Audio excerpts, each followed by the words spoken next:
La macro regione formalmente è nata in novembre con decreto dell'Unione Europea.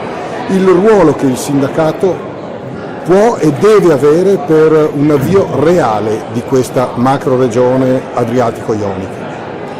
Se vogliamo che la macro regione possa diventare una realtà per il lavoro e per i diritti di cittadinanza, noi abbiamo bisogno di un grande impegno del sindacato e costruire il sindacato in queste aree geografiche.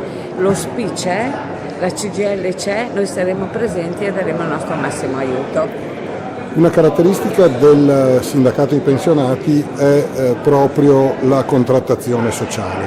Sarà anche in Europa il vostro punto di forza? È il più grande punto di forza. Il sindacato deve diventare sempre di più autorità contrattuale, vale nei settori produttivi e ancora di più fra i pensionati, intervenire per avere condizioni di vita diverse, in modo particolare nel welfare, nella sanità, nel sociale e nell'assistenza.